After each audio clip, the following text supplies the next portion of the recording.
Students, आज हम पढ़ रहे हैं अपना हिंदी व्याकरण का क्लास 6 का लेसन नंबर 8 जिसका नाम है कारक। आइए प्यारे बच्चों शुरू करते हैं।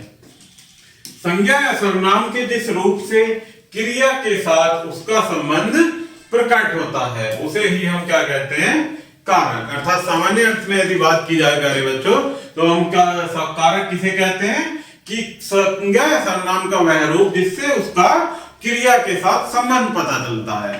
क्रिया के साथ संबंध पता चलता है किसका, संज्ञा या सर्वनाम शब्द का, उन्हें ही हम क्या कहते हैं, कारक। देखते हैं आगे कि दीपू चाचा जी किसी काम आगरा गए हैं। दीपू अपने चाचा जी याद करके उदास है।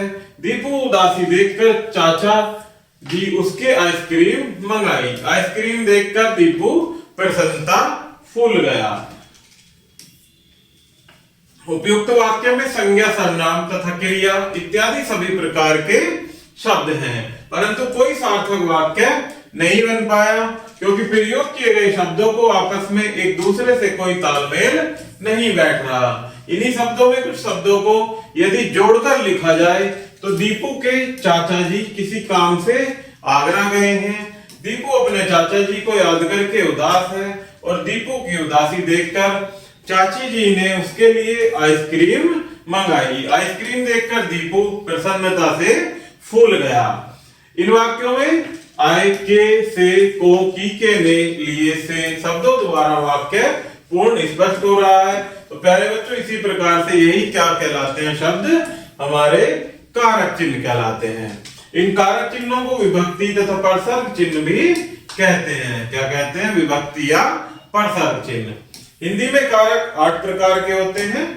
कितने प्रकार के, 8 प्रकार के। तो देखते हैं वन बाय वन सभी को।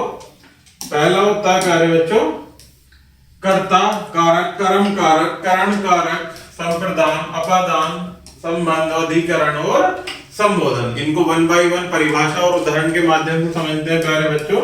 जिसमें पहला है कर्ता कारक। कार्य करने वाले को कर्ता कहते हैं। किसे, जो कार्य करने वाला होता है।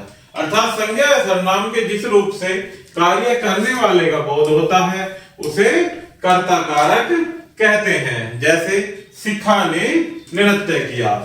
कर्ता कारक की विभक्ति ने होती है। क्या होती है, ने। उदाहरण से समझते हैं। जैसे रोहित ने घर बनाया, उसने गाड़ी चलाई। तो रोहित क्या है यहाँ पर, कर्ता, और ये ने क्या है, उसकी विभक्ति। वर्तमान या भविष्य काल की क्रिया पर ने विभक्ति का प्रयोग नहीं होता। जैसे संदीप खेलता है, प्रतिमा खाना बनाएगी। तो जो वर्तमान काल या भविष्य काल की क्रियाएं हैं उन पर ने विभक्ति का प्रयोग नहीं होता।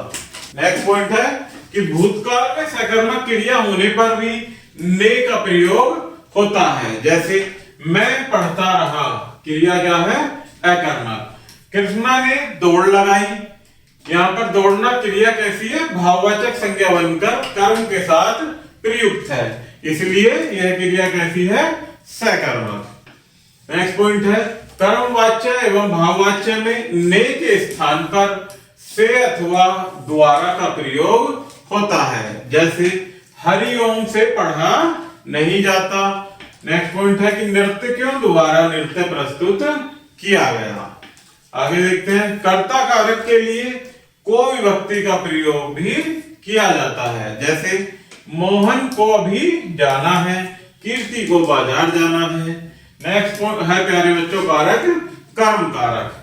जिस संज्ञा या सर्वनाम पर क्रिया का प्रभाव पड़ता है उसे कर्म कारक कहा जाता है। कर्म कारक की विभक्ति को होती है। कर्म कारक क्या होता है कि जिस संज्ञा या सर्वनाम पर क्रिया का प्रभाव पड़ता है उसे क्या कहते हैं, कर्म कारक।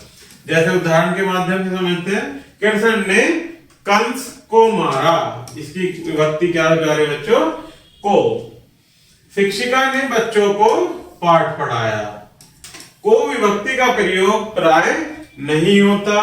विभक्ति रहित कर्म को जानने के लिए वाक्य में क्या जोड़कर प्रश्न बना लेना चाहिए, जो उत्तर में आएगा वही कर्म होगा। जैसे उदाहरण से समझते हैं कि वह किताब पढ़ रहा है, तो प्रश्न क्या बनेगा, क्या लगाकर, वह क्या पढ़ रहा है, तो किताब पढ़ रहा है। इसमें किताब क्या है प्यारे बच्चों, कर्म है। नेक्स्ट है करण कारक। कार्य करने के लिए कर्ता जिस साधन या माध्यम का उपयोग करता है उसे करण कारक कहते हैं। इसमें पहला पॉइंट देखते हैं, करण कारक की विभक्ति से या के द्वारा होती है। उदाहरण से समझते हैं, मोबाइल द्वारा राम को सूचित किया गया, मैंने कलम से लिखा। तो यहाँ पर द्वारा और से क्या है प्यारे बच्चों, करण कारक। अनेक बार द्वारा से पहले के का प्रयोग भी होता है, जैसे यह सूचना टेलीविजन के द्वारा मिली है, डाकिये के द्वारा यह पत्र प्राप्त हुआ। तो के द्वारा क्या है इसके प्यारे बच्चों, विभक्ति है।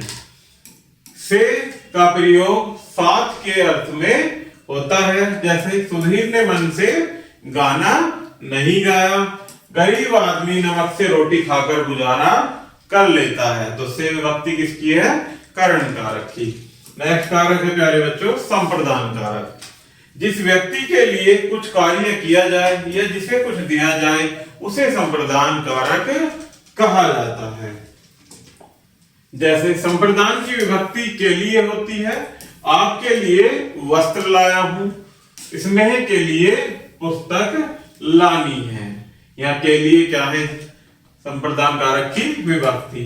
के लिए के स्थान पर कई बार को का प्रयोग भी होता है, जैसे विपुल को किताब लाकर देनी है, वह पानी को पीने का पानी नहीं था, कुछ पढ़ने को चाहिए। तो क्या है प्यारे बच्चों, कभी कभी के लिए के स्थान पर को विभक्ति का भी प्रयोग हो जाता है। नेक्स्ट है अपादान कारक। जिस शब्द से एक व्यक्ति वस्तु का दूसरे व्यक्ति वस्तु या स्थान से अलग होने का बोध होता है या तुलना करने का पता लगता हो उसे अपादान कारक कहा जाता है। अपादान कारक की विभक्ति से होती है, जैसे ये पंक्तियां एक फूल कविता से ली गई हैं, गंगा हिमालय से निकलती है। क्या है यहाँ पर कि गंगा जो है हिमालय से अलग हो रही है, अर्थात इसकी परिभाषा में क्या था प्यारे बच्चों कि एक स्थान से दूसरे स्थान का अलग होने का बोध होता है, अर्थात गंगा हिमालय से अलग हो रही है। तुलना एवं भाव का ज्ञान कराने के लिए भी से का प्रयोग होता है, जैसे शेर से सब डरते हैं, श्याम राम से भी सुंदर है। करण एवं अपादान दोनों का चिन्ह से होता है, परंतु करण में साधन का और अपादान में प्रत्यक्षता का, अर्थात करण कारक में साधन अर्थात के द्वारा किस माध्यम से किया गया कार्य है उसका प्रयोग होता है, और अपादान में पृथकता का, पृथकता मतलब एक दूसरे से अलग होने की सेंस में होता है, का बोध होता है। नेक्स्ट है प्यारे बच्चों संबंध कारक। जिस शब्द से दो व्यक्तियों वस्तुओं स्थानों के संबंध का ज्ञान हो उसे संबंध कारक कहा जाता है। संबंध कारक की विभक्ति का के की रा रे भी होती है, जैसे मेरी बेटी का स्कूल, आपके मित्र बहुत सज्जन हैं, तुम्हारा पत्र मुझे मिल गया था। ये क्या है संबंध कारक के उदाहरण। स्वयं के लिए ना ने नी का प्रयोग भी होता है, जैसे प्रत्येक का अपना स्वभाव होता है, अपनी पुस्तकें संभाल कर रखो। नेक्स्ट है प्यारे बच्चों अधिकरण कारक। जिस शब्द से क्रिया के होने के स्थान का ज्ञान हो उसे अधिकरण कारक कहा जाता है, जैसे अभिकरण की विभक्ति में पर पे ऊपर होती है, जैसे शेर जंगल में रहता है और बंदर पेड़ पर कूद पड़ा। अधिकरण क्या है कि क्रिया के होने के स्थान का बोध कराता है। अधिकरण कारक के अंदर के भीतर के बीच का प्रयोग भी होता है, जैसे गुफा के भीतर जाकर देखो, नदी के बीच में एक मंदिर है, सड़कों के बीच मत खेला करो। तो के बीच के भीतर क्या है प्यारे बच्चों अधिकरण कारक के उदाहरण। नेक्स्ट देखते हैं संबोधन कारक। जिस शब्द से किसी को पुकारे या बुलाए जाने का ज्ञान हो उसे संबोधन कारक कहते हैं। संबोधन कारक की विभक्ति हे अरे ओ होती है। जैसे हम भगवान को पुकारते हैं, हे भगवान, हे कृष्णा, इस प्रकार से हे कृष्ण, अरे यह क्या कर रहे हो, ओ मैं तो लुट गया। संबंध कारक में संज्ञा के बाद विस्मयादि बोधक चिन्ह का प्रयोग होता है और कभी कभी विभक्ति चिन्हों के बिना भी संबोधन होता है, जैसे भाइयों और बहनों। तो यह है प्यारे बच्चों हमारा संबोधन कारक। आगे देखते हैं अध्याय संक्षेप। कारक संज्ञा और सर्वनाम का संबंध अन्य शब्दों या क्रियापदों के साथ प्रकट करता है।